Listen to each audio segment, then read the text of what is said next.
Kim Kardashian's emotional testimony in Paris jewelry heist trial.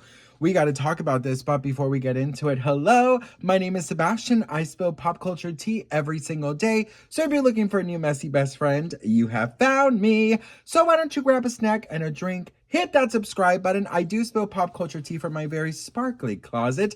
And I am your new messy best friend, sort of like we're on a FaceTime call. So without further ado, let's get on to this tea, girl. Listen, Kim Kardashian, that Paris night, I think, will forever be embedded in her mind. I don't think she's ever going to forget it.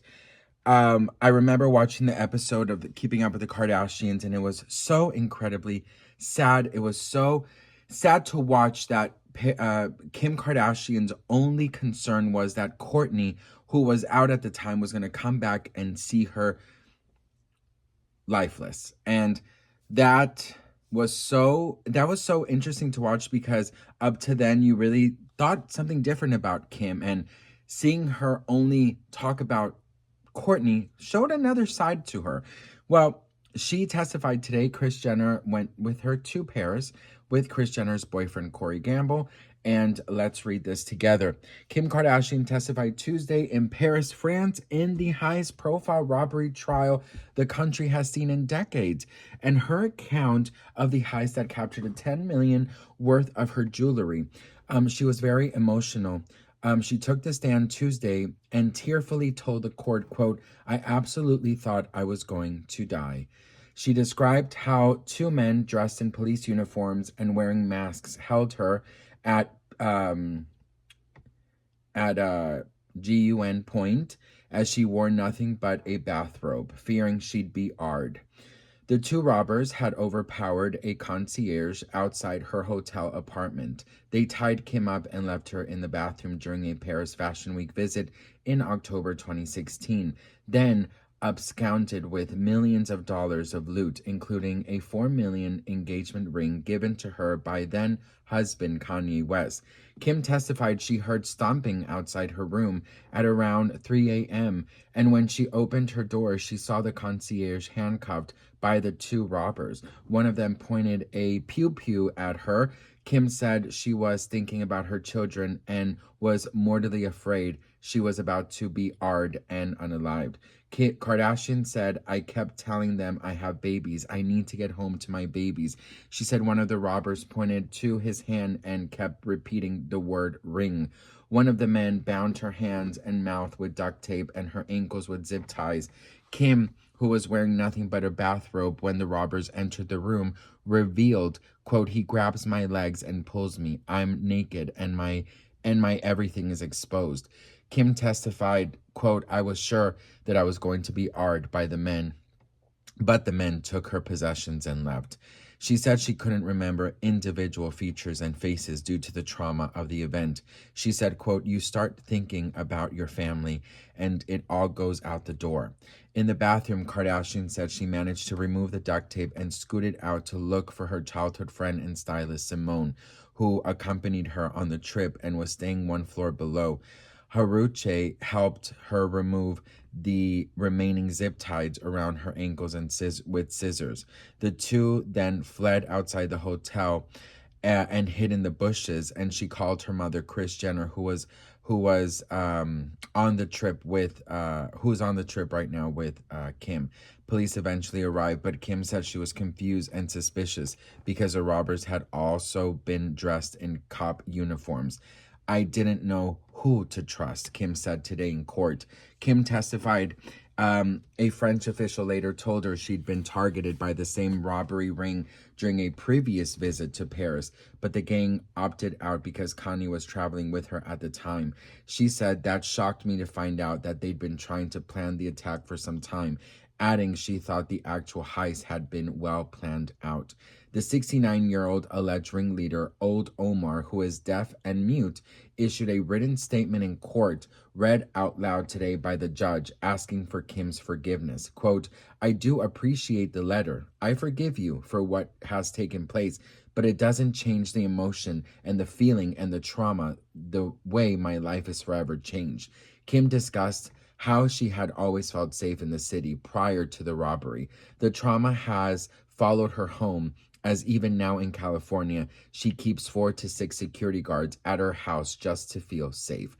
Only one item of the stolen jewelry has ever been recovered, a $24,000 diamond necklace a woman found on the street later on the day of the robbery. The necklace had been dropped by one of the robbers fleeing on a bicycle. The woman wore the necklace to work that day before learning of the heist and turning it over to police. Not her wearing the necklace.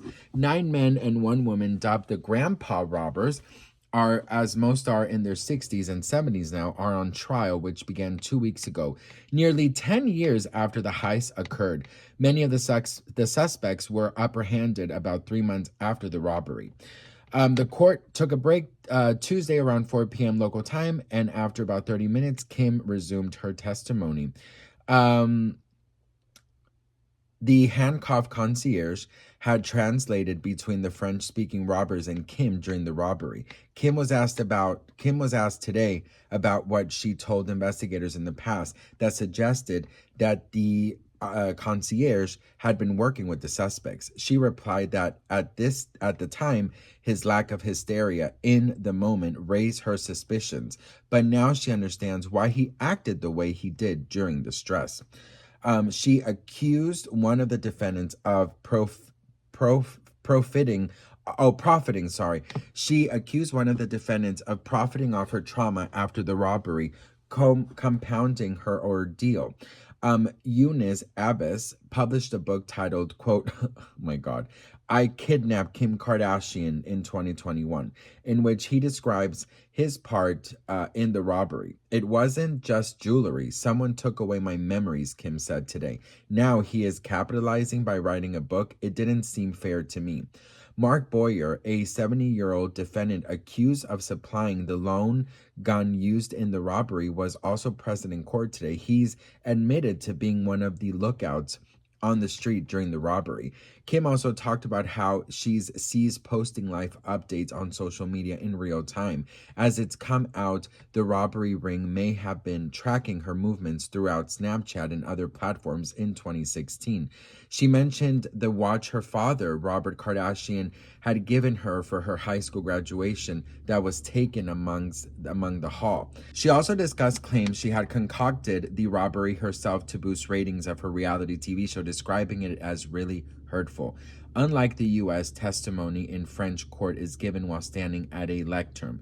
Kim had been standing for about 5 hours during today's hearing. A judge called an end to today's proceedings shortly after 6:30 p.m. 6:30 Paris time.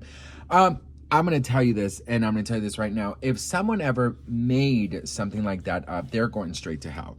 I do not believe with any ounce of me that Kim Kardashian made that up. I actually, on the contrary, believe that the way she handled everything and the way she's been handling everything since then, I think she's been incredible. Listen, posting everything that you have is so stupid, especially when you're a celebrity. You know what I mean? Like, for example, these are all my riches. You know what I mean? This is my collection, you guys. You know what I mean? Like, I cannot imagine being a celebrity and posting jewelry. You know what I mean? Like, that is so crazy to me. And what's so crazy is that, like, you know, so many celebrities get robbed all the time, you know, and yet they still continue to flex their diamonds and all this. Kim Kardashian learned. I'm going to say something that might be a little controversial, but I admire the hell out of Kim Kardashian and how she's dealt with things, how she's tried to be normal again. If you guys go back and watch that Keeping Up with the Kardashians episode, her children are waiting for her in New York. She flies in from Paris to New York. She has a little freak out moment in the elevator, and then she goes into this penthouse where her children are waiting for her, and she acts like nothing happened. And that right there is a definition of a good mom. Not wanting to project or worry the babies at the time, or, you know, give off that energy to them, because I believe children could also sense energies. So that was just incredible. And the fact that, you know, this loser freaking put out a book, I kidnapped Kim Kardashian. Like, are you kidding me? Like, if I were Kim, the way I would have shut down that fucking book and sued his ass for everything he had. Are you fucking kidding me? I just don't quite understand, and I've tried to look this up, but I don't quite understand why it took 10 years. It took 10 years to do this. Like, this should have done long ago. But anyways, I think this is great for Kim's healing. I think it's wonderful that she is able to, just breathe a little bit and face these monsters and speak her truth, and hopefully she can move on with her life. But she definitely learned a very valuable lesson. And just don't flaunt your shit, because people are looking and watching, and especially if you're a celebrity who is rich, and it's not safe. So anyways, what do we guys think about this? Let me know in the comments below. Regardless of how you feel about Kim, I'm just grateful she's good. So let me know what you guys think. I really appreciate you for watching. I'm so grateful. The topics lately have been very serious, with the Diddy case, with all of these things, and yeah, I'm trying to do my very best. I know I'm usually a happy channel and stuff, but sometimes you got to report the things that are not so happy as well. So I love you all so much for watching. I'm so thankful and grateful for you all. And again, when I say the magical words, make a wish, beadity bobbity boom.